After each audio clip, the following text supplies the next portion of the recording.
Hi, and welcome to Talking with Myself, the podcast where I, Megan, literally do just that. This week's episode is called My Sort of Routine, and I'll be sharing some of my own thoughts and experiences with creating routines that actually work for me.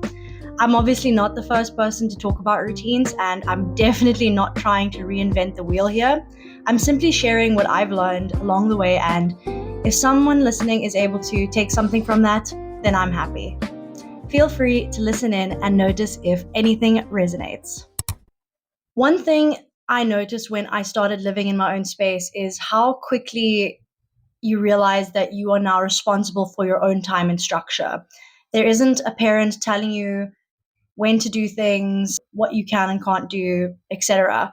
And when I refer to living in my own space, I believe that this can be applicable to literally being alone in your own space, but obviously it can also be applicable to having your own space with a partner, which is also partly from my experience.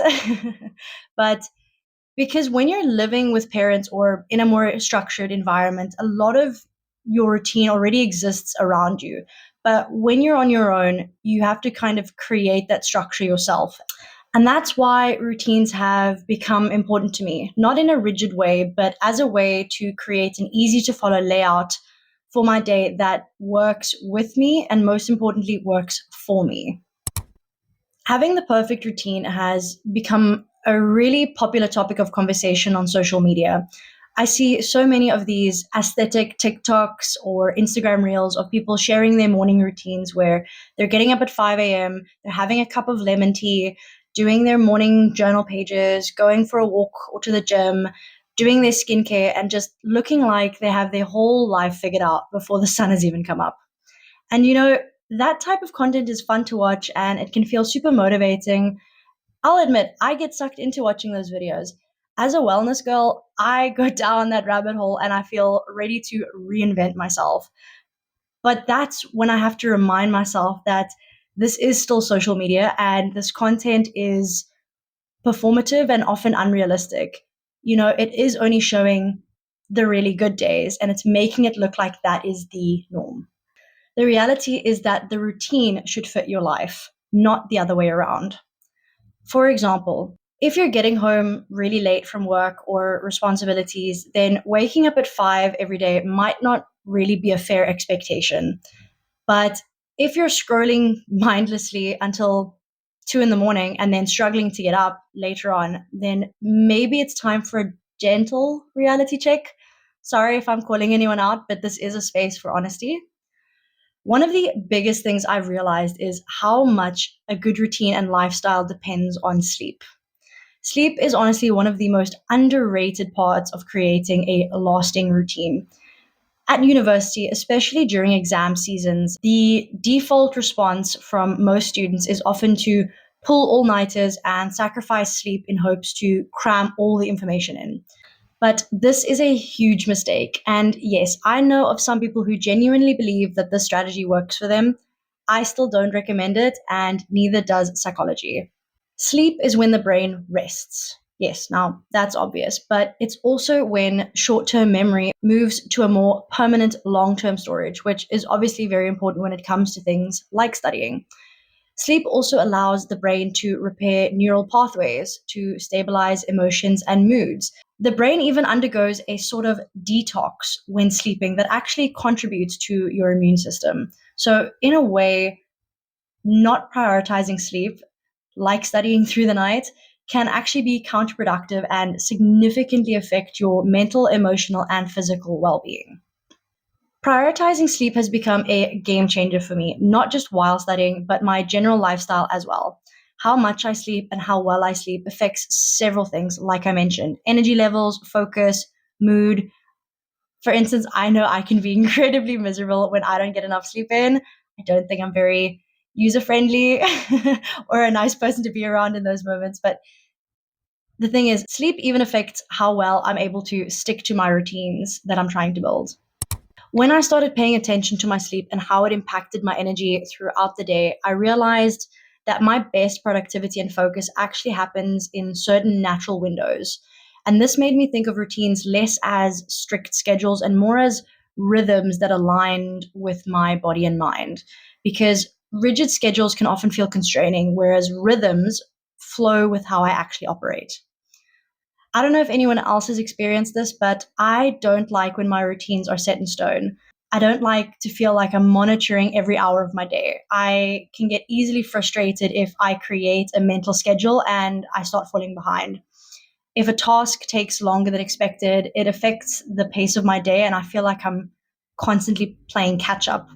So I find having a general layout and rhythm and my list of things to do for the day is great because the organization ensures that I do everything I need to without feeling like I'm falling behind just because I couldn't keep up with a made up timeline. Such a general layout creates a flow for the day, like small anchors that guide my time. And what I mean by small anchors is things like when I usually wake up, when I tend to do my most focused work, when I prefer to be active, and when I naturally start slowing down. I know there's other things at play. I think weather can be a bit of an input sometimes, but also things that aren't entirely in your control. For instance, if you have a fixed work schedule that happens in an office or just not at home, those are certain things that you do need to bear in mind within this conversation. But yeah, what I'm trying to get to is that it's less about control and more about tuning in to my natural patterns. I don't mean doing nothing because that's, the easiest and the most comfortable, but creating structures that work with me and the goals that I've set for myself. And honestly, routines don't always come together perfectly from the get go. For example, my process for creating this podcast is a whole routine on its own. And in all honesty, I'm still figuring it out. There's definitely quite a bit of trial and error happening, and I'm learning a lot. It's all part of the process, and sometimes you have to chop and change things before they really start working. So I'm definitely a morning person. I wasn't always, but my sleeping patterns have synced up quite nicely with my boyfriend's, which I've actually become really grateful for. I don't like rushing, and I definitely prefer slower mornings with time to myself before the day starts. So I'm usually up at about 6:30, and then on weekends it's usually a bit later depending on what's happening. So I'm not getting up at 5, but I still strongly consider myself a morning person. But with being a morning person, the give and take part is that I usually can't stay up late. I'm tired and in bed by 9, usually asleep by 10, and I'm quite happy with this. I've also noticed that I'm usually most productive in the morning, specifically between 9 and 12. And because of this, I plan my to do list for that day with that in mind. I try to get the most difficult work done during that time, and then my thinking can start to slow down with my day. Recognizing this rhythm has helped me shape my routine around my energy levels instead of forcing myself to work at times that actually don't suit me. Another part of my routine that I've started paying more attention to is how I wind down in the evenings. And like I mentioned earlier, because I wake up early, I also naturally start to slow down earlier. And by evening, my brain is pretty much ready to pack it up for the day. Most of my evenings are quite simple, actually. My boyfriend and I sometimes cook together, otherwise, one of us cooks. After that, we'll often sit and watch something together, or sometimes I'll read or journal, or we'll do quiet, gentle little activities that don't take too much effort because usually by then you haven't got much left.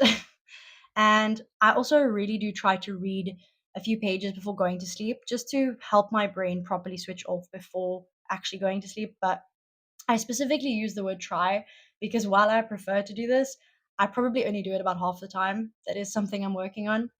One thing that's actually spiced up our weekly routine is my boyfriend's pool league nights. Once a week, him and his team play social pool against another team. And although I'm not on the team, I do go along most nights to support. And I do actually play casually from time to time. So I know the game quite well, and I genuinely enjoy watching. It's also a really nice and simple way of getting out of the house during the week, to socialize with other people and do something that uses a different kind of thinking. I want to say it probably stimulates a different part of the brain in a way.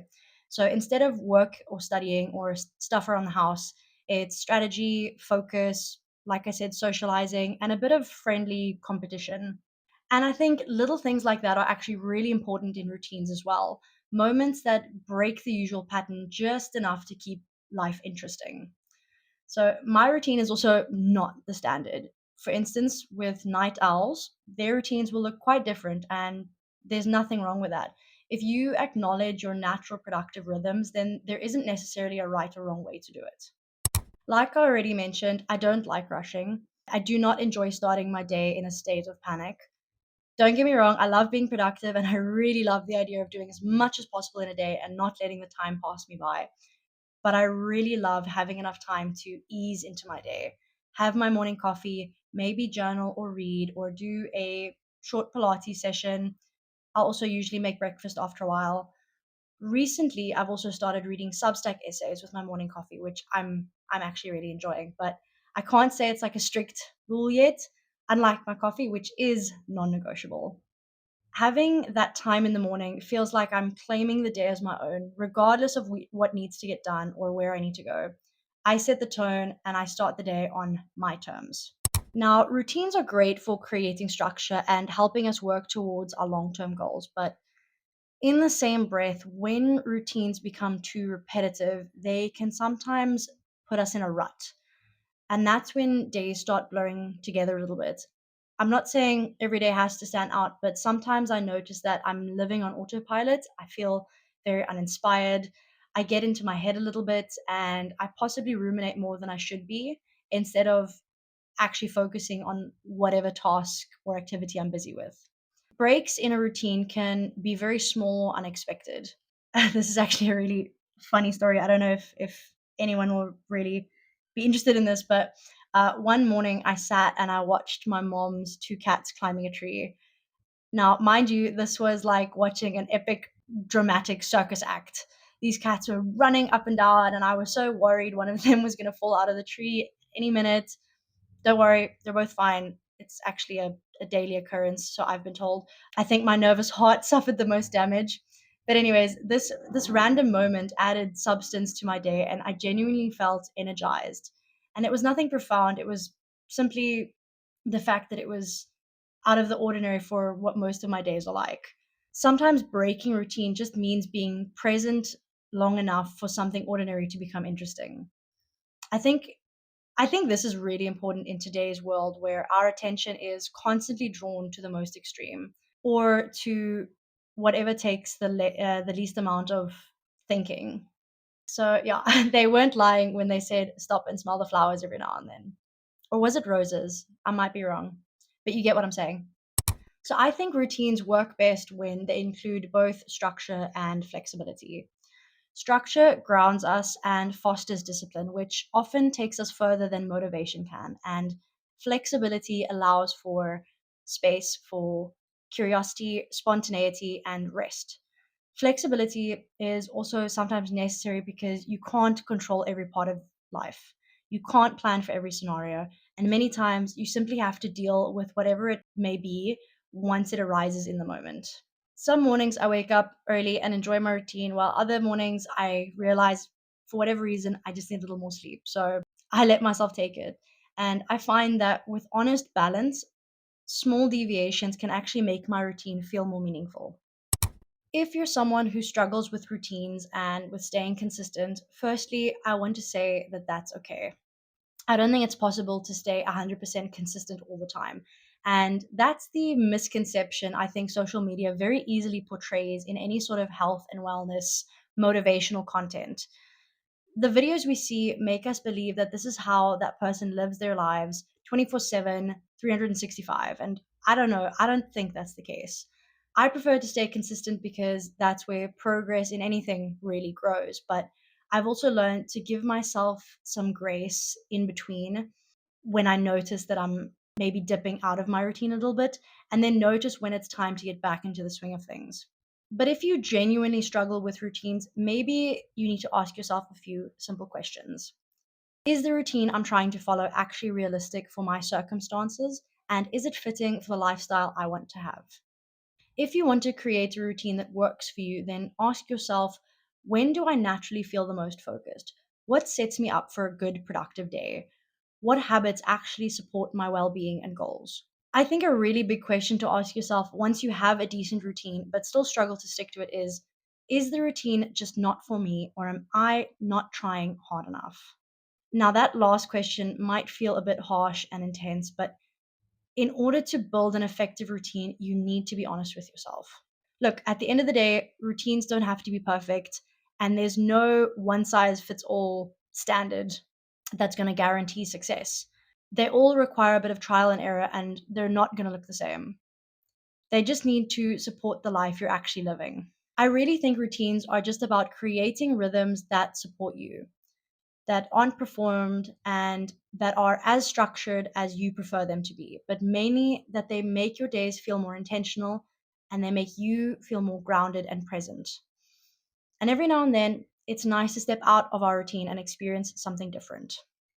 Now, before I go, I also just want to mention that if you enjoy my podcast and would like to support it, you can now do that through Coffee. Or it might be Ko-fi, but I think it's Coffee.